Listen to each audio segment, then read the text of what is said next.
You just blew my mind, a couple of your answers, and kind of pissed me off. Is faith simply spiritual risk taking? Well, define spiritual risk taking. Like spiritual risk taking, because when I hear that, I'm hearing, I'm just a whole bunch of things come to my mind. Initially, my gut reaction is yes. It's just taking one risk after another spiritually, not for the end result of, building $1 million business, $2 million business. But for me, it's like spiritual risk taking is how can I disciple more? How can I show up and build God's kingdom more in ways that I can't even picture or plan right now? Yeah. I would say spiritual risk taking is anything makes us trust God more. Mm-hmm. It could be expanding our business. It could be our marriage. And I think that's what you had a conversation with Jamie in your podcast interview with him. And Jamie said what expanded his world when he realized, and what most men, until they encounter our culture, they're just working off one or two domains. Mm-hmm. They're working off of finance and fitness. We have faith, fitness, family, finance, and then fun. And fun is service. And we keep it at the end. It's like having 4 tires on a car, a convertible, faith, fitness, family, finance. When all the tires are filled up and aired up, you don't have flat tires, and they're working properly, then you could drop the top and have fun. And that's service and contribution. But it's usually fun is reserved for the end because we have to fill up our cup before we can serve and be contribution. Until then, like you said earlier, we're needy, right? Mm-hmm.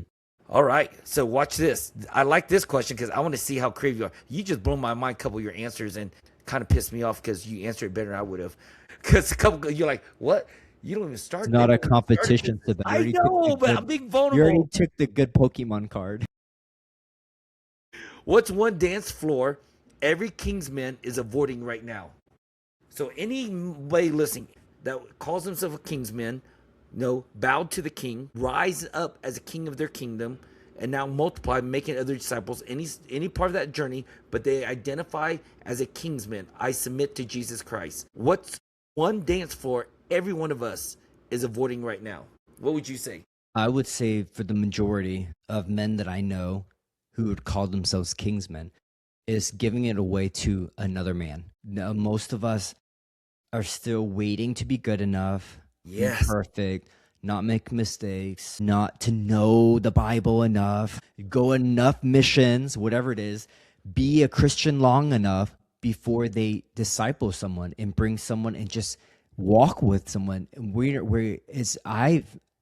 Most people are not investing in someone else. They're so consumed with their own life, their own security, their own comforts, and they just a lot of times maybe feel like I did at one point. What do I have to give? What do I have to offer? What do I have to give someone else that I could offer them? And we had a great Bible. We were with several men, and we were reading over the Great Commission.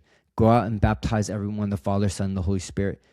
And most men there were saying, like, that would be nice one day. I mean, I would feel so honored one day if I could do it. And then we had a great conversation. Why isn't that the whole purpose of your faith journey, though? Like that, why isn't that that needs to be one of your, not needs to be, but it's one of the things that you are committed to making happen. You invest in someone so much, you bring them to Christ, and you get to be a part of their baptism, or they choose to get baptized. And I was like, so what are we doing then? You know what I mean? We're just doing this as an insurance policy, so we're on God's good favor, or are we going out and spreading the good news and creating disciples so other people can live life to the full?